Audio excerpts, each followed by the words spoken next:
bonsoir à tous. Garer sa voiture, c'est un casse-tête, mais une mine d'or pour les propriétaires de garages ou de parking. Leurs tarifs flambent, mais qui s'enrichit vraiment? Les villes, des sociétés privées ou des particuliers? Ils sont jeunes, parfois mineurs, et quittent la France, la Belgique ou l'Angleterre pour faire le djihad, la guerre au nom d'Allah en Syrie. Pourquoi et comment partent-ils? Enquête et révélation au cœur d'une filière. Et puis ce document, il devait leur sauver la vie. Il serait à l'origine de milliers de morts. Des casques bleus pourraient avoir provoqué une épidémie de choléra en Haïti. Les Nations Unies sont-elles au-dessus de tout soupçon? Bonsoir, bonsoir à tous. Dans quelques semaines, les Français vont élire les maires de leur ville. Alors les 40 millions d'automobilistes vont-ils se décider, entre autres, en fonction du trafic, des embouteillages et du parking? Garer son véhicule, cela peut être un cauchemar, vous le savez peut-être, et un cauchemar de luxe. 1 heure de parking coûte en moyenne 1,71 € en France, 2,20 € à Marseille et 4,50 € à Paris. De plus en plus difficile, de plus en plus cher de se garer. Mais le saviez-vous, le parking peut aussi devenir un investissement. 6 à 8% de rentabilité à Paris, par exemple. Alors nous avons roulé, nous avons voyagé dans ce monde du parking souterrain et extérieur. Et c'est Arnaud Miller qui va tout vous raconter avec Olivier Gardette et Alexandra Kogan. Et vous retrouverez ensuite Arnaud et Françoise en plateau. Nous prenons la route des vacances, vers l'aéroport de Roissy. C'est à une vingtaine de minutes de Paris. Mais c'est dans le village de Roissy en France que nous allons nous arrêter. Il y a 5000 habitants, dont Michel et sa fille. Bonjour. On va se garer où? Dans cette famille, les Aumont, on est paysans depuis plusieurs générations. Je suis Lucie. Mais aujourd'hui, dans la cour, il n'y a plus de vaches. À la place, il y a le hangar, là. Des dizaines de voitures. Bonjour. Bonjour, bienvenue chez Transpark. Merci. Enchanté. Transpark, c'est la société de parking que les Aumont ont créée il y a 9 ans. Des bêtes à cornes. Avant, ils cultivaient de la pomme de terre et faisaient de l'élevage. Papa s'était lancé un peu dans l'élevage de salaire, c'était pas forcément une réussite. L'agriculture en crise. Les Aumont changent de vie. Ils remisent les tracteurs et les bêtes et se lancent dans le parking. Sous ce hangar et dans la cour, 190 places. Elles sont occupées par les véhicules des voyageurs de l'aéroport voisin. Est-ce que c'est plus rentable que l'agriculture, le parking aujourd'hui? C'est toujours relatif à dire, c'est très différent. On est beaucoup moins dépendant et de Bruxelles et du temps, donc on maîtrise plus la chose. Maintenant, on devient dépendant d'autres choses. L'année dernière, les printemps arabes, les révolutions nous ont fait quelques manques à gagner sur des gens qui partaient plus en Égypte, par exemple, des choses comme ça. La petite entreprise familiale concurrence les immenses parkings de l'aéroport Charles de Gaulle. Avec 2 chiens de garde, un portail sécurisé et Lucie, 29 ans, à l'accueil des clients. Bonjour. Je vais avoir besoin, s'il vous plaît, des papiers de la voiture ainsi que du kilométrage au compteur. J'ai pris ma secrétaire. Ah, alors secrétaire, les papiers de la voiture, s'il vous plaît. Les Bouviers arrivent de l'Aisne, à 100 km d'ici. Alors, Ces jeunes retraités décollent dans 2 heures pour 12 jours de vacances au Sri Lanka, leur cadeau de Noël. Pendant ce temps-là, leur voiture restera là. L'avion arrive, c'est plus sûr. il est parti celui-là, zut. Eh ben on y va, c'est moi qui vais prendre le volant. Ah bah je vous laisse conduire, je suis en vacances maintenant. Ça y est. La formule de ce parking à la ferme comprend la dépose à l'aéroport. Il est situé à 5 km de là. C'est la 2e fois que les Bouviers utilisent ce service. C'est un gros costaud qui nous emmenait la dernière fois, c'était moins agréable. Monsieur semble apprécier le service et le prix. Pour des durées longues de stationnement, cela coûte 10 € par jour chez les Aumont. Alors qu'au plus proche des terminaux, les prix peuvent grimper jusqu'à 25 €. Ce matin, les Bouviers se sont certes levés 1 heure plus tôt, mais ils vont économiser près de 100 €. À dans 12 jours, bon voyage, profitez-en bien. Bon voyage. Bon séjour à Paris. Bah oui. Bon voyage, au revoir. À leur retour de vacances, Lucie viendra chercher les Bouviers. Le parking low cost des Aumont n'a jamais aussi bien marché. Le stationnement est un secteur qui échappe pour l'instant à la crise. Partout, dans les centres-villes de France, il est de plus en plus difficile de se garer. Est-ce que c'est compliqué aujourd'hui de se garer? Oui, monsieur, c'est très compliqué. T'avances, s'il te plaît. Un stress quotidien pour les automobilistes, des bénéfices records pour les propriétaires de parking, que ce soit des multinationales ou de jeunes entrepreneurs. Nous avons suivi Julien, 29 ans, un investisseur très heureux. Combien de garages? Toujours les 54. D'accord. Et ça marche bien? Ça marche bien, oui. Nous nous sommes engouffrés dans les parkings souterrains, dont les tarifs flambent. Là, vous allez payer 4,50 € de l'heure. Tout à fait. Mais est-ce qu'on a le choix? Enfin, vous allez découvrir que dans certaines villes, comme à Colombes, l'argent des horodateurs ne va pas forcément là où vous le pensez. Ça ne va pas dans les caisses de la ville? Ah non, pas du tout, non. Le parking serait-il encore une affaire en or?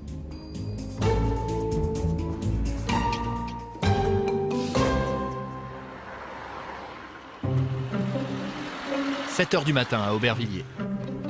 On va aller voir si le Renault est ouvert. Deux plombiers attaquent une nouvelle journée de travail. Il faut que je fasse une marche arrière. Hein. Amadou et Bruno ont un chantier qui démarre dans le 11e arrondissement de Paris. Dans leur camionnette, une trentaine de compteurs d'eau qu'ils vont poser. Juste un compteur. Ça, c'est un compteur. C'est lourd? Ouais, déjà, ouais. Ça, dans le métro, ça, c'est lourd. Là, dans le métro. Une quarantaine à poser. L'encombrement, donc. Vous êtes obligé de prendre la voiture, vous? Obligé. Contraints d'aller travailler à Paris en voiture. Ces travailleurs sont trop chargés pour utiliser les transports en commun. On va voir comment ça se passe aujourd'hui. Ouais, j'espère que ça va aller. Nous embarquons dans le véhicule de société d'Amadou. C'est devenu une habitude. À chaque fois qu'il part travailler à Paris, il se lève beaucoup plus tôt afin d'arriver à l'heure sur son chantier.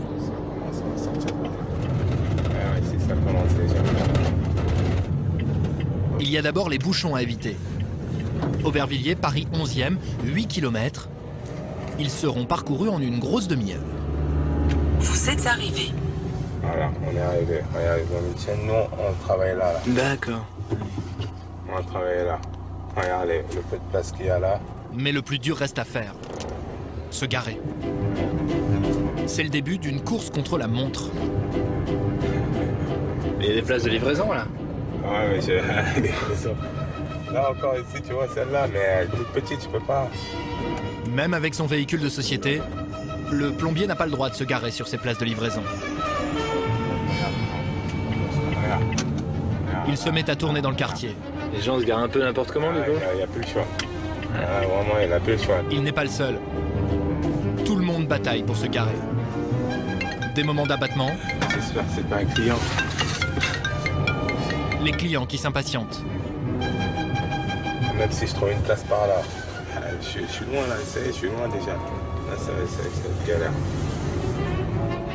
Et puis, sur le boulevard, le coup de chance. Allez, je vais partir. Ouais, moi, je vais l'attendre qu'il finisse sa livraison, je crois. Ah ouais. Bonne nouvelle, là. Ouais. Quelqu'un vient de partir. Il est 9 h 30. Amadou aura cherché une place pendant 47 minutes. Elle est belle celle-là. Elle a de la chance sur ce coup-là. Ça va Bruno? Cela fait 13 ans qu'il est plombier à Paris. Son collègue Bruno exerce lui depuis 30 ans. Pour eux, jamais se garer n'a été aussi compliqué. Attention, t'auras plus de batterie. 60 centimes le quart d'heure. Jamais les places n'ont été aussi chères. Ouais, ça va pas. Durée maximum? Ouais, durée maxi. Ça coûte 4,80 € Pour 2 heures. Pour 2 heures? 2 heures.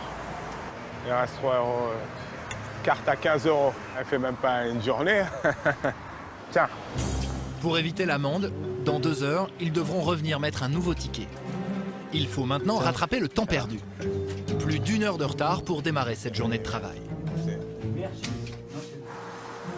Dans la capitale, en 10 ans, 20 000 places publiques de stationnement ont disparu sur les 150 000 existantes. Pourquoi se garer est-il devenu un tel cauchemar? À Paris, comme dans toutes les grandes villes françaises, le choix est désormais d'éloigner les voitures des centres-villes. Développer les transports non polluants, comme les vélos. Du coup, cette politique fait le bonheur de quelques entrepreneurs malins. Ils misent sur le stationnement privé partout sur le territoire.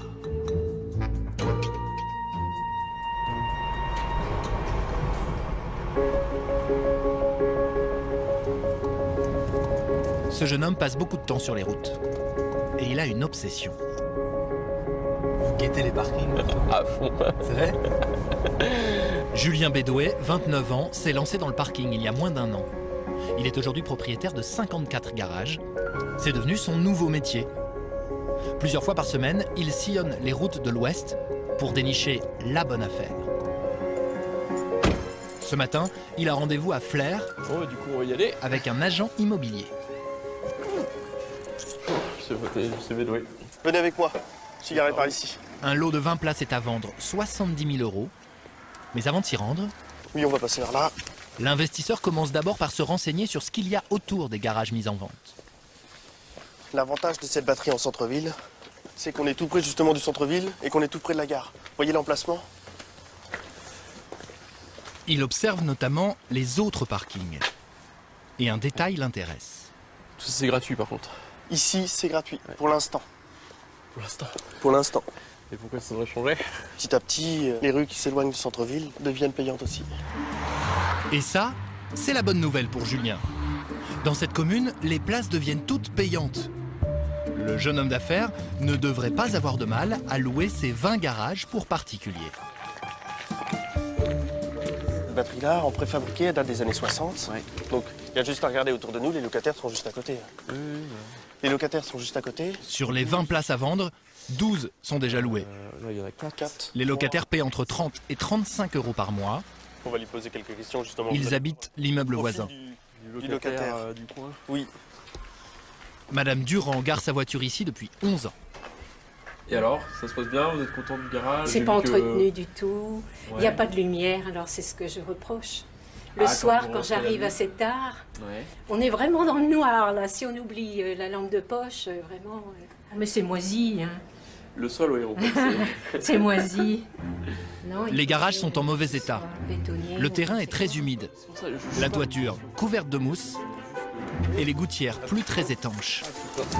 Bref, il y a des travaux à prévoir. Malgré cela, l'offre reste intéressante.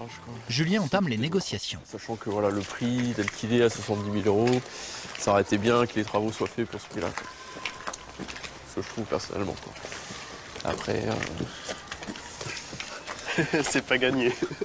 Non, bah, faut de toute proposer. Façon, après, faut proposer. Cette batterie, elle est à vendre 70 000 €. Aujourd'hui, pour ce prix-là, on peut avoir un 2 pièces avec 2 chambres à Flers. Quelque chose qui se louerait, si c'est en bon état, 450 €. Et ici, potentiellement, les 20 garages loués 35 €, ça fait 700 € de revenus par mois. Donc, on n'est pas à une rentabilité 2 fois plus élevée, mais on est à 60% de plus. Donc, c'est plus rentable que de l'immobilier classique. Et après, même si cette batterie, il y a des travaux à faire, ça va être des gros travaux. On va les faire, on va être tranquille pour 10 ans, alors que dans un appartement, il va falloir changer le chauffe-eau, peut-être changer du simple au double vitrage, refaire un parquet, refaire une cuisine. Et ça, c'est des petits travaux qui coûtent de l'argent et qui viennent entamer la rentabilité de l'investisseur. Le garage, plus rentable que l'appartement. Dans quelques jours, Julien fera une proposition. Ses visites se terminent toujours de la même manière. Il livre ses impressions face à sa petite caméra. Bonjour et bienvenue dans cette nouvelle vidéo. Donc aujourd'hui on se retrouve à Flers, donc une ville dans la basse Normandie. Aujourd'hui je suis venu faire une visite en fait de cette batterie de 20 garages, donc vous pouvez les apercevoir derrière moi. Et la particularité... Ces vidéos se retrouvent ensuite sur son site internet. Elles sont payantes. Tu as besoin de savoir dans quoi tu vas t'engager. Acheter des parkings ou des garages, c'est pas neutre, c'est quelque chose qui va durer plusieurs années. Car Julien ne fait pas qu'acheter des parkings. Ça paraît logique. Il vend aussi des conseils qu'il prodigue depuis son petit studio à Angers. Après ses études de commerce, il était cadre dans la grande distribution. Il a utilisé ses indemnités de départ pour acheter ses premiers garages. Et sur son site, aujourd'hui, ça se bouscule. Ça marche, hein, vous avez beaucoup de, aujourd'hui, clics, oui, de connexions à peu près 25 000 personnes qui viennent tous les mois sur le site. Donc je suis plutôt content et ce trafic-là, il est arrivé en 6 mois, même pas. Donc ça veut dire que le sujet quand même intéresse les gens et les visiteurs sont aussi bien des locataires que des propriétaires et aussi des investisseurs. Comment évaluer son parking? Comment se le faire financer? Les endroits où il faut acheter? L'activité du jeune auto-entrepreneur se porte bien. Entre ses parkings et son site, une fois ses crédits remboursés, c'est un article que j'avais fait, il gagne près de 3 500 € par mois. Quel est le grand conseil pour quelqu'un qui est intéressé, qui souhaite acheter un parking aujourd'hui? Alors, mon conseil prioritaire, ça va paraître bête, mais c'est d'aller visiter des parkings. Ouais, d'aller les voir, c'est ça? Ouais, parce que j'ai beaucoup de lecteurs en fait qui veulent investir. Et puis quand on discute par mail ou par téléphone, je leur pose la question, mais combien vous avez visité de parking dans votre vie? Et ils n'en visitent pas, ils restent chez eux. Donc l'investissement immobilier, ça se fait pas derrière un écran, c'est pas comme la bourse, c'est pas comme aller voir son banquier. Faut mettre les mains dans le cambouis, il faut aller sur le terrain. C'était donc Acheter des garages sans même les visiter, c'est une pratique assez répandue dans ce secteur et ce n'est pas sans risque. Cela peut parfois mal se terminer. Nous sommes à Paris, à 2 pas de la porte de la Chapelle. La bonne fortune du propriétaire de parking, Dominique Cagliari, y a cru, lui aussi. Oui, c'est ça. Il y a 9 ans, ce conseiller en informatique avait 50 000 € à investir. Donc en fait, en 2005, oui. Pour vos vieux jours, pour la retraite, absolument. Votre conseiller en patrimoine oui. Vous propose une affaire. Oui, et absolument. c'est quoi? L'affaire est simple en fait, c'est acheter un parking à une société qui commercialisait des parkings avec un kit complet. Donc on a acheté le parking, il y avait des travaux qui étaient faits sur le parking qui donnaient droit à des fiscalisations. Et en plus, il y avait une troisième société qui prenait en gestion le parking et qui nous donnait un revenu garanti. C'était ça le montage complet. Sans se rendre sur place, il achète 2 emplacements dans le sous-sol de cet immeuble moderne. Alors moi ici j'ai 2 box, donc ce premier, le 102, qui est ici, qui est le plus petit. Chaque box coûte 15 500 €. 13 ou 14 mètres carrés qui est juste là-bas, le 103. Dominique Cagliari débourse également 12 000 € de travaux par place. Chaque garage est loué. Absolument. 350 € par mois. Combien de mètres carrés? Pendant 3 ans, tout va bien. Les loyers tombent normalement. Jusqu'en 2008, la société qui loue ses garages lui annonce que le bail est terminé. À partir de ce moment, je me dis ça vaut peut-être le coup que j'aille voir un peu ce qui se passe dans le parking. Bon. Et là, j'arrive et je trouve un environnement complètement dévasté, finalement, parce que les travaux n'avaient pas été faits. Le site n'avait pas été géré, donc on avait pas mal de squatteurs qui étaient dans le parking. C'est la douche froide, qui sont assez... Et voici les photos que Dominique Cagliari prend à l'époque. On découvre Tchernobyl, donc on découvre un certain nombre de choses. Squat, drogue, prostitution... Le parking n'est plus géré. Les locataires ont fui. Le propriétaire découvre aussi que les travaux qu'il a pourtant payés n'ont pas été réalisés. Normalement, dans les travaux, ils étaient censés également mettre une télésurveillance. Donc ce qu'ils ont fait, c'est récupérer des caméras, je ne sais où, assez vieilles. Ils ont posé à droite à gauche du parking et qui n'étaient connectées à rien. Dans ce parking, 70 places ont été vendues avec le même montage. Et d'autres copropriétaires se sont retrouvés avec des emplacements plutôt hors normes. Le premier, c'est celui-là. Ils avaient même installé une porte, on l'a enlevé, mais qui est un super parking qui est en fait une sortie de secours. Et il l'a vendu comme parking. Bon, ce qui fait que... Ça, c'est une issue de secours. Hein. Ça, c'est une issue de secours quand même. Enfin, c'est même plus qu'une issue de secours, c'est une sortie piéton. Et il y a encore plus insolite. Donc ça, c'est également un box qui a été vendu à un propriétaire. Donc ça a été vendu en tant que box pour voiture, donc les mêmes que les miens. À part que, comme vous pouvez le voir, la place pour garer une voiture est assez limitée. Donc ça, c'est à peu près, voilà, il peut rentrer un véhicule de cette taille-là. Donc il n'y a pas non plus énormément de voitures qui peuvent rentrer là-dedans. Depuis, ces propriétaires ont rénové eux-mêmes leur garage et découvert qu'ils étaient loin d'être les seuls en France. Artisans, cadres, retraités, tous ont rejoint le collectif créé par Jean-Claude Guilbeault. Victime lui aussi. Il vit à côté d'Angers. Combien de personnes comme vous ont investi dans ces parkings et se sont retrouvées effectivement dans cette situation comme la vôtre? Pour l'instant, on estime à peu près 700 personnes. Qui viennent d'où, ces personnes? Qui viennent de toute la France. 241 personnes ont déposé plainte pour escroquerie en bande organisée. Jean-Claude Guilbeault et sa femme ont rendez-vous avec l'avocat de l'association, Maître Louis Penaud. Bonjour. Il va leur présenter les conclusions des expertises qu'il a commandées. Selon ces rapports, les travaux auraient été largement surfacturés. Un architecte expert près la cour d'appel de Rennes écrit « Les prix sont exorbitants, pour ne pas dire malhonnêtes ». Je crois qu'on ne peut pas être plus clair. Il indique qu'ils sont, pour certains postes, 4 à 25 fois plus élevés que les prix pratiqués habituellement pour une opération peu complexe. Tous auraient été abusés par les mêmes sociétés. Une information judiciaire a été ouverte Le promoteur des parkings nie les faits qui lui sont reprochés et a refusé de nous répondre. Lui et ses associés ont-ils cessé leurs activités? Sur Internet, en 2 clics, nous sommes tombés sur cette annonce. Des box avec travaux à vendre dans le nord de Paris. Nous nous rendons sur place en caméra cachée. C'est un grand box de 21 mètres carrés à rénover. Il coûte 40 000 € plus 7 500 € de travaux. Nous demandons s'il est possible de faire nous-mêmes ces travaux. Faire nous-mêmes les travaux? Non. Oui, c'est quoi? Parce qu'on veut garder l'homogénéité. Dans le montage, effectivement, on voulait garder cette cohérence. Et c'est pour ça qu'il y a un marché de travaux qui est à part. Pour que tout se ressemble, c'est ça? C'est un souhait du propriétaire et c'est le deal. Si le nouveau propriétaire veut pas, on fait pas la vente. On nous promet un loyer confortable, 280 € par mois. Et l'agent qui nous fait la visite s'occupe de tout. En fait, on est gestionnaire et syndic. Ça veut dire qu'on s'occupe de la location, on s'occupe de la gestion et on s'occupe de la copro, des sous-sols. Et des travaux? On fait pas. Et on est l'intermédiaire direct, charge des travaux. Et ça marche bien. Vous avez vu le prix par rapport au loyer? Enfin, c'est la meilleure rentabilité. Derrière ce montage, nous avons retrouvé certaines des sociétés mises en cause par le collectif des Guilbeault. Il semblerait donc que ces ventes avec travaux se poursuivent.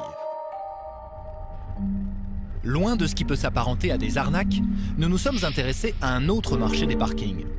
Il ne concerne pas des particuliers qui veulent investir, mais des sociétés qui prospèrent depuis une trentaine d'années. Vous les connaissez forcément, car elles détiennent à elles trois la majorité des parkings publics en France. Vinci, la multinationale française. Q-Park, propriété d'un fonds d'investissement hollandais. Ou encore EFIA, filiale de la SNCF. Dans ces sous-sols, elles imposent leurs règles commerciales, comme le paiement de chaque heure entamée et des tarifs qui ne cessent d'augmenter. En 10 ans, une hausse 2,5 fois plus rapide que l'inflation. Ces dernières années, ces grandes sociétés sont sorties de ces souterrains. C'est moins connu, mais dans de nombreuses villes, elles encaissent également les places de stationnement payant en surface, dans les rues. C'est le cas à Colombes, en banlieue parisienne. Joël, Henri et Hervé habitent tous trois cette ville. Bon, je prends le trottoir de gauche. Eh ben écoute, je vais prendre le trottoir de droite. Allez, c'est parti. Il y a 2 ans et demi, sur les trottoirs en face de chez eux, des horodateurs ont fleuri. Depuis, ils ne décolèrent pas et jouent aux policiers municipaux. De fausses amendes pour mobiliser le voisinage. Vous voulez une amende gratuite, la seule qu'il ne faut pas payer dans le quartier? C'est la gauche ou la droite? Ah, je vais vous dire, c'est ni la gauche ni la droite, c'est ceux qui ne veulent pas payer le stationnement, merci. Pour ne pas être en infraction, ces résidents doivent désormais payer un forfait pour se garer devant chez eux. 250 € l'année. On se bat pour que le stationnement et les frais qui sont occasionnés soient largement réduits, ou qu'on en sorte, que le stationnement redevienne gratuit, ou à un prix tout à fait raisonnable pour les Colombiens et les riverains. Colombes, c'est vrai, moi, ils m'ont tué, moi. Et puis vous savez que l'argent va même pas à la commune. Ouais, non. C'est pire encore, hein. C'est qu'on engraisse un fonds de pension hollandais. Ah, c'est vrai. Voilà, donc même pas plus d'écoles, pas plus de crèches. En tout cas, merci de vous être arrêté. D'accord avec vous, je vous en prie, monsieur. C'est gentil, merci beaucoup. Ce fonds de pension hollandais possède la société Q-Park. C'est elle qui a mis en place le stationnement payant dans les rues de la ville. L'histoire est ancienne et complexe. C'est le maire, Philippe Sarr, qui va nous la raconter. Ça va ? Il y a 8 ans, la ville de Colombes a besoin d'un nouveau parking souterrain. Bonjour. Elle fait appel à une société privée pour le construire. Voilà le fameux parking. À l'époque, en 2005, un contrat est signé entre la municipalité et la société privée. C'est une délégation de service public, une DSP. Le principe de la DSP, c'est comme toute DSP, si vous voulez. C'est que Délégation de service public. Délégation de service public. On a un prestataire qui rend un service à la ville. C'est-à-dire une société privée. Une société privée qui rend un service à la ville, soit en gérant un établissement, soit en investissant. Là, en l'occurrence, c'est en investissant, en construisant un parking. Et au regard de ça, négocier avec la ville sur un certain nombre de choses. Et là, ce qui a été négocié, c'est le fait de créer de nouvelles places de stationnement payants en voirie, en surface, en voirie, et de passer de 300 et quelques à plus de 1000, c'est-à-dire d'augmenter de 800 places le nombre de stationnements payants sur la voirie. Vous avez bien compris. En plus des recettes de ces 97 places souterraines, la société encaisse également les bénéfices de 1196 places de stationnement dans les rues, pendant 30 ans. Des places qui deviennent donc payantes. 90 horodateurs dans la ville, c'est le jackpot. Fameux horodateur. Pour bien comprendre, les recettes de cet hydrodateur ne vont pas dans les caisses de la mairie de Colombes. Absolument pas, absolument pas. Les caisses de la mairie ne reçoivent rien, simplement une redevance de l'entreprise, mais tous les bénéfices de l'hydrodateur, comme d'ailleurs des places de parking souterrain, vont directement à l'entreprise qui gère, c'est-à-dire à Q-Park. Ça, c'est prévu dans le contrat. C'est prévu dans le contrat. L'actuel maire est bien embarrassé avec ce contrat que son prédécesseur a signé. Il estime aujourd'hui que les contreparties accordées à Q-Park sont beaucoup trop importantes. Dès son élection en 2008, il a bien tenté de casser ce contrat. Impossible, il engage la ville jusqu'en 2035. Il est tout juste parvenu à obtenir de cette société la baisse de certains tarifs de stationnement. Mais les Colombiens font les comptes. Ils sont publiés chaque année par la mairie. J'ai des gens de Chalon qui m'ont écrit. Le collectif opposé au stationnement payant les a épluchés. Q-Park réaliserait ici un très beau retour sur investissement. Nous avons prouvé, d'ailleurs les chiffres qui ont été produits au récent conseil municipal le démontrent, que Q-Park, le délégataire, va réaliser près de 42 millions de chiffre d'affaires pendant la durée de la délégation. Il va investir en frais de fonctionnement et divers investissements 17 millions. Il y a une marge brute de 59%. Moi, je vais vous dire, je travaille dans l'industrie. Si un jour j'ai une marge brute de 59%, on débouche le champagne et on part tous dans les îles pour fêter ça. Hein. Dernière surprise, dans ce contrat, nous avons découvert que les recettes de la société de parking étaient garanties par la mairie. La SBP là. Ah oui, ils sont là. Il est 6h30, ça se termine à 7h, on est vendredi soir. Juste avant moi. Ouais. Dans la rue, les policiers sont en train de verbaliser. Ce sont des adjoints de sécurité. Ils sont payés par la municipalité et le nombre de PV qu'ils dressent est en forte augmentation. On reçoit des consignes. On fait pas... Et je voulais vous poser une question. Quelle consigne? Vous allez verbaliser théorie, vous allez là-bas, vous allez faire ça, vous allez faire ça. Oui, on vous demande de verbaliser de plus en plus. Quoi. Voilà. Les consignes viennent de la mairie. C'est le double effet du stationnement devenu payant. Si les automobilistes ne paient pas, si l'argent ne rentre pas dans les horodateurs, c'est Colombes qui paye le manque à gagner à la société Q-Park. Colombes est-elle la seule ville dans cette situation? Et ces montages financiers peuvent-ils mettre en difficulté des communes? Eh bien oui. C'est le cas à Toulon, Castres, Argenteuil, Toulouse, la Seine-sur-Mer ou encore à Évreux, où nous arrivons. Évreux est également lié à la société Q-Park. C'est elle qui a construit les parkings souterrains. Le principe est ici un peu différent. La mairie encaisse les recettes des parkings, mais elle verse une redevance à Q-Park. 400 € par place et par an. Problème, les parkings ne font plus recette. Moins de voitures se garent dans le centre. La ville doit puiser dans ses caisses pour combler le manque à gagner. 400 000 € de déficit l'année dernière. Souvent, les gens pensent que le stationnement payant permet d'équilibrer le budget de la commune. C'est faux. Hein. En tout cas, à Évreux, c'est faux. Je ne sais pas si dans certaines communes en France, c'est le cas, mais ici, ce n'est pas le cas. En fait, le contribuable évroïcien, il en est pour 400 000 € de sa poche. Bon. Donc ça, l'objectif, c'est d'y mettre un terme et puis de gérer en direct le stationnement payant. Gérer ces parkings en direct. C'est ce qu'a voté la majorité municipale le 17 octobre dernier. Au bout de 30 ans, le contrat avec Q-Park arrivait à expiration. Il n'a pas été renouvelé.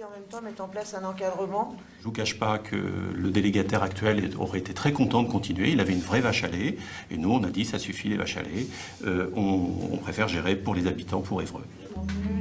Au final, la ville estime qu'elle a perdu près de 2 millions d'euros dans cette affaire. Avec la gestion en régie municipale d'une partie de son stationnement, la mairie va devoir embaucher du personnel, mais elle espère réaliser d'importantes économies. Pendant 3 mois, nous avons tenté d'interviewer les dirigeants de Q-Park, en vain. Et puis, il y a 15 jours, le numéro 1 du parking en Europe a fini par nous ouvrir les portes de son siège français. Bonjour. C'est la directrice générale qui nous reçoit. Ah, enchanté. Désolé pour le retard, on a du mal à se garer. Cette entreprise, détenue par un fonds d'investissement et des sociétés d'assurance, possède 120 000 places de parking en France. On rentre d'Évreux, où on a rencontré aussi les élus. L'adjoint au maire chargé des finances nous dit effectivement qu'il estime que les services rendus par Q-Park n'ont pas été satisfaisants et qu'ils ont coûté très cher à la municipalité, à peu près 2 millions d'euros ces dernières années, et que finalement ces parkings Q-Park leur ont coûté très cher. Vous avez conscience de cela aussi? Non, je ne suis pas du tout d'accord avec ce raisonnement. Il faut sortir de cette idée préconçue que les concessions de parcs de stationnement sont des contrats extrêmement rentables où l'opérateur s'en met plein les poches. Je pense que ça n'existe pas, c'est une vision qui ne correspond pas à la réalité. Donc peut-être que la personne que vous avez interrogée oublie effectivement qu'en face de ces recettes, il y a aussi des investissements fort importants à couvrir. Pour étayer sa démonstration, la dirigeante de Q-Park est venue avec cette feuille de papier. C'est l'étude d'un cas bien concret, celui de leur nouveau parking à Antibes.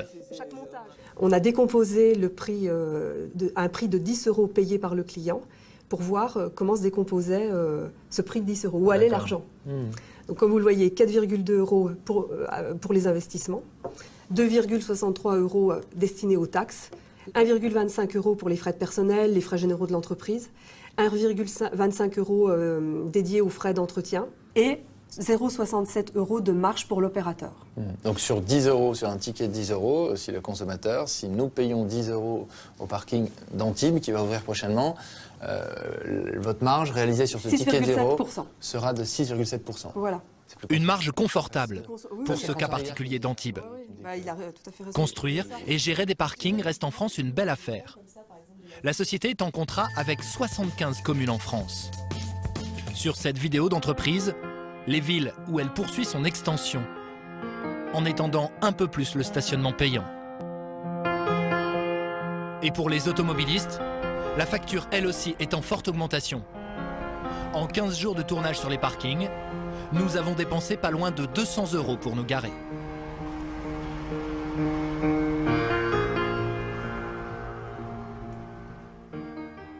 Bonsoir Arnaud. Bonsoir Françoise. Alors on découvre à travers votre enquête les conditions de ces contrats signés entre les municipalités et des sociétés privées.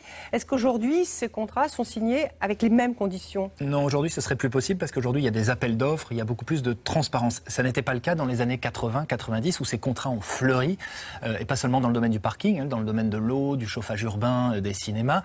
C'était un moment où il n'y avait pas d'appel d'offres, pas de transparence. Alors souvent les industriels à cette époque faisaient le siège des mairies pour proposer leurs services avec des contrats savamment rédigés par leurs juristes. Et en face, on avait des mairies qui n'étaient pas équipées, ne serait-ce qu'en personnel, pour aller étudier de près les clauses de ces contrats qui sont extrêmement complexes.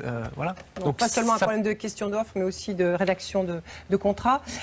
Aujourd'hui, nous sommes à quelques semaines de la campagne des municipales. Est-ce que ce thème de l'automobile et de tout ce qui va avec, le stationnement, etc., peut être un thème de campagne? Oui, ça va être un des thèmes de campagne de ces municipales.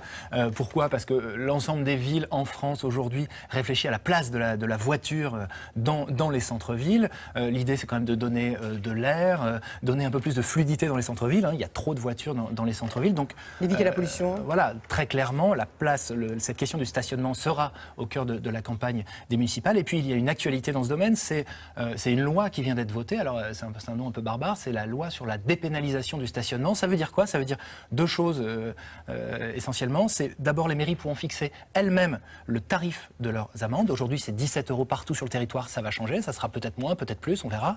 Et deuxième chose, les mairies ne seront plus contraintes de faire appel à des policiers municipaux assermentés pour dresser les amendes sur leur territoire. Elles pourront là aussi avoir recours à des sociétés privées qui seront chargées de surveiller si vous, François, vous avez bien mis votre ticket dans votre voiture. Ce qui n'est pas toujours le cas, je crois.